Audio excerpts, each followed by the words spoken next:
Live mula sa GMA Network Center, ito ang 24 Oras. Magandang gabi po Luzon, Visayas at Mindanao. Tinanggal sa National Security Council ang Vice Presidente alinsunod sa bagong executive order ni Pangulong Bongbong Marcos. Ayon sa Malacanang, hindi akma sa ngayon ang bise sa mga responsibilidad ng konseho. Inalis rin sa NSC ang mga dating Pangulo ng Pilipinas. Nangyari yan matapos ang mga banta ni Vice President Sara Duterte sa buhay ng Pangulo at matapos questionin ng bise ang pagturing sa kanya ng konseho bilang security threat. Nakatutok si Ivan Mayrina. Mahalaga ang papel ng National Security Council bilang pangunahing tagapayo ng Pangulo sa mga bagay na may kinalaman sa pambansang seguridad. Kabilang sa konseho mga miyembro ng gabinete, mga kinatawan ng Kongreso at iba pang matataas o opisyal na bansa. Pero inilabas ngayong araw na Malacanang Executive Order 81 kung saan binagong bumubuo ng NSC at inalis ang Vice President bilang miyembro nito. Sa isang pahayag, sinabi ni Executive Secretary Lucas Bersamin na layo ng EO na i-reorganize at gawing mas epektibong NSC. At sa ngayong panahon daw, hindi tinuturing ang Vice President bilang akma sa mga responsibilidad ng konseho. Pero kung kakailanganin daw, may kapangyarihan ng Pangulo na magdagdag ng mga miyembro at tagapayo. Ang NSC ay binuo noon pang 1950 at base sa pagsusuri ng GMA News Research, ito ang kauna-unahang pagkakataon na tinanggal ang Vice Presidente sa National Security Council. Ang mga pananalita ni Vice President Sara Duterte kamakailan, itinuring ng pamahalaan bilang isang national security issue at active threat sa buhay ng Pangulo. Patayin mo si BBM, si Lisa Araneta at si Martin Romualdez. Kinwestiyon din noon ni VP Sara kung bakit ni minsan hindi siya nakatanggap ng imbitasyon para dumalo sa pulong ng NSC. Please submit within 24 hours an explanation in writing with legal basis. Bakit hindi na member ang Vice President sa National Security Council or bakit hindi ako nakakatanggap ng invitation ng meeting, whichever is applicable. Sa nilagdaang EO ngayon ni Pangulong Bongbong Marcos, ipiniliwanag na isinagawa ang pagbabago dahil kailangan daw tiyakin na manatiling resilient ang NSC at kayang sumabay sa mga nagbabagong hamon sa loob at labas ng bansa. Kailangan din daw masiguro na pinaninindigan at pinoprotektahan ng mga miyembro ng NSC ang national security at sovereignty. Bukod sa Vice Presidente, inalis din sa EO bilang miyembro ng NSC ang mga dating Pangulo ng Pilipinas. May 3 dating Pangulong nabubuhay pa, sina Joseph Estrada, Gloria Macapagal Arroyo at Rodrigo Duterte, ama ni Vice President Sara Duterte at pangunahing kritiko ni Pangulong Marcos. Sinusubukan pa ng GMA Integrated News sa makuhang reaksyon ng Vice Presidente at ng mga dating Pangulo ng bansa. Para sa GMA Integrated News, Ivan Mayrina, nakatutok, 24 Oras. Fake news. Yan ang sagot ng Department of Health at ng Embahada ng China tungkol sa kumakalat online na bagong epidemya sa naturang bansa. May nakausap din tayong Pilipino roon. Nakatutok si Jonathan Andal. Mismong X na ang naglakip ng community note na walang basihan ang kumakalat na post sa X na nagsasabing may bagong epidemya umano sa China na pumupuno sa mga ospital at crematorium doon. Kahit ang Department of Health sinabing hindi ito totoo. Wala talaga, wala. It's fake news. Officially, nagparating rin tayo ng communication sa World Health Organization. Obligado ang mga bansa na magsabi sa kapwa bansa kung meron silang iniinda, kung may sakit sila, so to speak. Wala rin, zero. Kung meron talagang totoo na balita na sakit na kakaiba, kami yung una pong magsasabi. Maging ang Chinese Embassy sa Maynila, tinawag itong fake news. Pati ang nakausap kong Pinoy na nakatira ngayon sa Wuhan, China, pinabulaanan din na may bagong epidemya roon. Actually, lumalabas po kami ng normal, wala pong mga nakamas. Kahit saan po kayo magpunta na wala pong panic na nangyayari. Wala pong mga news na lumalabas po dito sa China na meron po kaming kailangang mga pag-iingat about sa mga ganyang pong sakit. Sabi ni Angeles, winter sa kanila ngayon sa China, kaya may mga inuubo, sinisipon na tinatrangkaso talaga. Pero wala anyang deklarasyon ng state of emergency gaya ng ipinapakalat din sa viral post. Nagkataon rin na ito yung panahon na natural talaga, panahon ng taglamig. Pag ganito kasi talaga, tumataas ang bilang ng mga respiratory illnesses, yung mga sa Tagalog malatrangkasong sakit, influenza-like illness. Natural yan every year. Batay naman sa report ng Reuters, ang tumaas talaga sa China ay acute respiratory diseases mula December 16 hanggang 22. Kabilang sa mga na-detect na dahilan sa mga huling kaso roon ay mga virus na karaniwan na sa Pilipinas at madaling labanan ng resistensya. Hindi sila mga bagong sakit.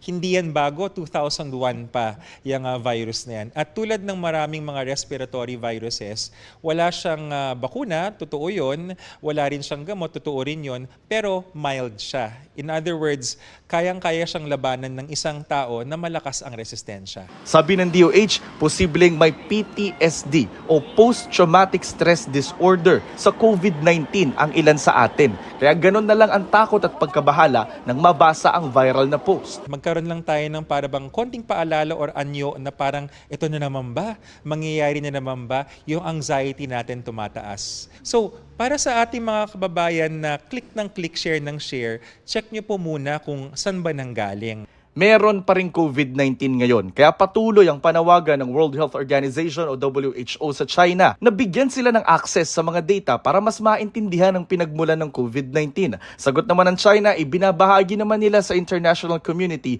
ang mga datos at resulta ng mga pag-aaral nila tungkol sa COVID-19. Para sa GMA Integrated News, Jonathan Andal, nakatutok, 24 oras. Dagsana mula pa kahapon pero mas darami pa hanggang sa linggo ang mga babiyahe sa Parañaque Integrated Terminal Exchange pauwi sa mga probinsya ngayong tapos na ang holiday vacation. Alamin natin ang sitwasyon sa PITX ngayon sa live na pagtutok ni Oscar Oy. Oscar. Yes, Vicky, sa mga sandaling ito ay umabot na sa mahigit 137,000 ang bilang ng mga paserong na itala dito sa PITX. Siksika na ulit sa mga waiting area ng Parañaque Integrated Terminal Exchange o PITX. Karamihan sa mga naririto, pauwi na sa mga probinsya matapos magdiwang ng Pasko at Bagong Taon dito sa Metro Manila. Na-enjoy ko naman, kahit maikling araw lang. Okay naman, kahit tagulan, masaya naman, sama-sama magkakapatid. 5 taon na, ngayon lang ako nakauwi. Tapos na kasi ang bakasyon, kaya ika nga, back to reality na ang marami. Habol din kasi sa mga trabaho doon. May pasok na po sa school. Hindi na po pwede magtagal. Tanghali pa nga lang, umabot na sa halos 80,000 ang mga pasahero. Kaya pahirapan, lalo na sa mga may maraming dala. Sabi ko, huwag nyo kami bigyan ng pamasko na mabibit-bit. Kailangan may bubulsa na lang dahil pahirapan ng sakay. Ang pagdagsa ng mga tao, tinapatan naman ng mas pinaigting na paghihigpit sa seguridad. Binubusisi pa rin ang bawat bagaheng ipinapasok ng terminal. Marami pa namang available na biyahe ngayon, di tulad noong Kapaskuhan. Sabi ng PITX, posibleng umabot sa hanggang 170,000 ang mga pasahero ngayong araw. Ang pinakadagsa daw ng mga pasahero, inaasahan ngayong weekend hanggang sa darating na Lunes. Inaasahan natin na yung karamihan sa mga kapuso natin i-maximize yung kanilang pagbabakasyon at isagad na hanggang linggo. Kaya naman ang pagtaya natin sa linggo pa talaga, no? Yung bugso talaga ng mga pasahero. Una naman ang tiniyak ng pamunuan ng PITX na may sapat na bus na masasakyan ang ating mga biyaherong magsisipag-uwi sa kanilang lugar ngayong weekend. Vicky? Maraming salamat sa iyo, Oscar Oida. Naging holiday ang holiday ng dalawang wanted dahil sa mga kaso ng paranaksak at rape. Arestado sila matapos umuwi nitong Kapaskuhan sa kanilang mga bahay. Narito ang aking eksklusibong pagtutok. Dalawang wanted sa magkaibang kaso na matagal nang pinaghahanap ng mga pulis ang ngayoy kalaboso na. Makaraan silang madakip sa kanilang mga bahay na dati na nilang nilisan pero binalikan nitong Kapaskuhan. Unang nadakip sa Barangay Bignay, Valenzuela ang wanted sa kasong frustrated homicide na si alias Toto. Ngayon, sising-sisi siya sa pagsaksak sa isang kaibigan gamit ang tari ng manok. Talagang nasobrahan lang siguro ng inom. Yung mga kabarkada, binugbog nila kasi ako nung araw na yun. Nung mga ilang buwan nakalipas eh. Okay. Ayun, nalasing ako. Yung isa, yung napagdiskitahan ko. Dahil buhay pa ang biktima, may mensahe ang suspect sabay sabing sana hindi pa huli ang lahat. Kung ano man nangyari na sa atin dati, sana mapatawad mo ako. 2016 cases pa. Nagkaroon tayo ng chance dahil dito rin sa mga tip ng mga natin, mga multipliers at saka cooperation ng mga biktima. Sa kalit na holiday ay holiday rin ang inabot ni alias Abel na wanted sa 5 counts ng statutory rape. Ang biktima, menor de edad niyang stepdaughter. Nadakip siya sa barangay Ugong, Valenzuela. Alam niya siguro na mga pulis natin ay nakakonsentrate sa deployment ng ating New Year's Eve at sigurado itong accused ay medyo naglakas loob siguro, nag-relax. Itinanggi ng suspect ang paratang na rape. Galit lang umano sa kanyang unang asawa na kanya ngayong kinakasama. Sinong palagay mong may gawa nito? Bakit ka kinasuhan? May naiingit pa sa'yo? May galit sa'yo? Ano? Baka po yung tatay niya po sana. May urong po yung demanda niya tungkol sa akin. Bakit? Yun lang po. Bakit? Kasi hindi naman totoo yung bintang niya po sa akin. Para sa GMA Integrated News, Emil Sumangil, nakatutok, 24 oras. Tutulong na mga lokal na pamahalaan sa pagtugis sa mga dayuhang POGO worker na hindi pa umaalis ng Pilipinas. Pati investigasyon sa mga nagpanggap na Pilipino gamit ang fake birth certificate, pagtutulungan ng iba't ibang ahensya. Nakatutok si Salima Refran. Kasunod ng POGO deadline, mahigit 11,000 foreign POGO workers na hindi umalis ng Pilipinas ang tinuturing ng mga illegal alien at subject na ng manhunt operations ng pamahalaan. Bigay na natin lahat ng posibilidad na makapag-legalize sila. We allow them to process their papers, leave the country voluntarily. 6 na buwan po yun na pagkakataon nila to do so, and there's no more excuse really. Pakiusap ng Bureau of Immigration, sumuko na lamang sila at huwag nang dumaan sa proseso ng pag-aresto. Ito'y para agad ding maproseso ang kanilang deportation. Tutulong na rin ang PNP, Interior Department at local governments sa manhunt. May executive order na rin para pasukin at inspeksyonin ang mga negosyo at rental spaces sa kani-kanilang lokalidad. Pati residential areas, pwedeng pasukin. They have the power to go in. They are responsible for checking all the buildings, all the occupancy permits, all the electrical permits, all the fire safety permits. Kahit residential are also considered part of the powers of the local government unit to investigate. Mabigat din ang babala sa mga local official. Walang makakatakas sa atin. No tolerance, zero tolerance. Basta nagkamali kayo, pasensya na tayo. Samantala, ang Presidential Anti-Organized Crime Commission o PAOK, suportado ang panukalang hindi na gawing court proceeding ang pagpapakansela ng Philippine birth certificates na nakuha ng mga dayuhan. Pagdating sa Pilipinas, nakakapag-assume sila ng bagong pangalan. Tapos yun ang nakarehistro sa mga IDs nila, sa mga driver's license nila. Tapos malalaman pala natin na wanted pala sa bansang pinanggalingan nila. Gumugulong na rin daw ang investigasyon ng iba't ibang ahensya tulad ng LTO at BIR laban sa mga peking Pilipino.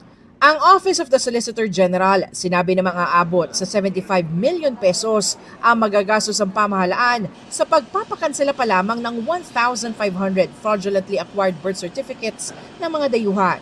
Kung maipasa bilang batas ang pagiging administratibo na lamang ng kanselasyon ng mga birth certificate, mangangalahati ang gastos ng pamahalaan.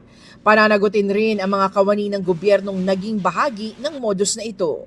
We will see yung mga documents na yan kung merong implicit knowledge and participation ng local government units, and then we will go after them.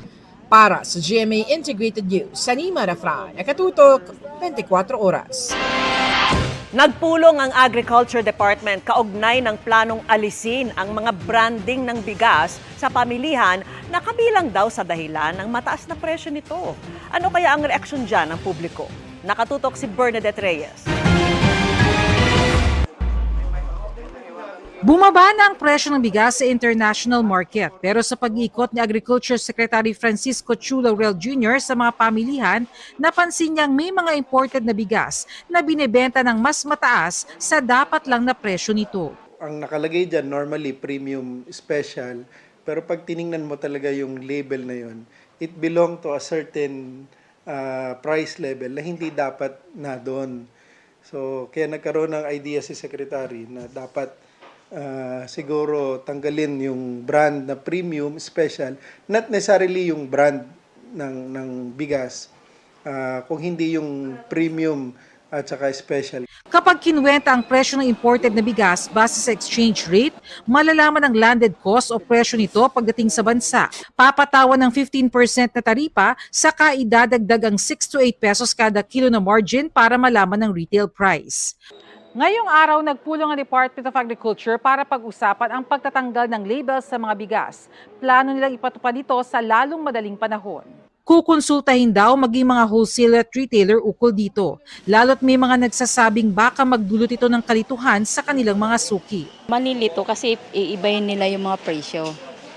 Kumbaga, pag dinurado o kaya mga hasmin, malilito ka. Ipapaliwanag nyo po na, ito yung dati yung binibili. Malilito po kasi yung mga suko yung bumibili. Pag po pinalitan yung label. Kung buong bansang Pilipinas ay kailangan pinatutupad dyan, ay wala kami magagawa. Ayon sa tagapagsalita ng Agri-Department, maglalabas ng pahayagang kalihim ukol dito sa mga susunod na araw. Ang mahalaga raw, mapangalagaan ang kapakanan ng mga mamimili. Of course, they are paying more than what is necessary na dapat presyo lang. We cannot say kung gaano kalaki, pero medyo malaki doon sa dapat na kumbaga na yung reasonable na margin. Medyo malaki. Para sa GMA Integrated News, Bernadette Reyes, Nakatutok, 24 Oras. Pinagtatanggal ang mga nakahambalang sa mga kalsadang daraanan ng traslasyon ng mahal na Poong Jesus Nazareno. Kabilang din ang mga nagtitinda at nakapark sa ilang kalsada kahit bawal dahil may binayaran umano. Nakatutok si Maki Pulido. Wala namang pumalag nang simula ng MMDA ang clearing operation sa Carlos Palanca, Manila na daraanan ng traslasyon sa January 9. May nakapagtanggal ng kanilang mga sasakyang iligal na nakaparada bago matikitan. Pero marami ang nasampulan. Tumakbo na umano ang nagpakilalang parking attendant na naniningil ng parking fee. This is a mabuhay lane. So definitely non-negotiable, no parking po yan. Aaraw-arawin umano ng MMDA ang ruta ng traslasyon para matanggal lahat ng sagabal bago ang January 9. Mag-i-intensify po tayo para sakto sa araw ng traslasyon, maayos ang ruta. Alternatibong ruta naman itong Honorio Lopez Avenue, Tondo, Manila, lalo na kung mabigat na ang traffic sa araw ng traslasyon. Pero problema rin ang mga naniningil ng parking fee dito kahit na national highway na nga, nagkalat pa ang no parking at towing zone sign. Ang hilera ng tindahan ng mga dried fish, inokupahan na halos ang buong bangketa. Inusog sila sa halip na kumpiskahin ang mga paninda. Sasabihin namin kasi sinisingil nga kami araw-araw eh. Kaya sabi namin bakit gano'n? Kung meron nga pong any fees or meron pong payment, it is also for the business owners to check with the local government who is collecting the fee. Is it legal? Hindi na rin kinumpiska ang mga gamit ng pamilyang ito na nakatira sa bangketa matapos ma-demolish ang tinitirhan. Ang bangketa po kasi hindi po pwedeng sakunin. Alam ko po yung sir. Bahay. Anong gagawin namin? Hindi kami makamove kasi wala kaming budget sir. Pwede po ba natin iusog man lang po ito para hindi naman po buong bangketa? Tulungan po namin, wala po kami kukumpiskahin. Ayon sa MMDA, ang binabali ng clearing operation ay mga nakasanayang pagsagabal sa kalsada at bangketa. Paulit-ulit, pero sabi ni Gabriel Go, may paunti-unti ring pagbabago. Para sa GMA Integrated News, Maki Pulido, Nakatutok, 24 Oras.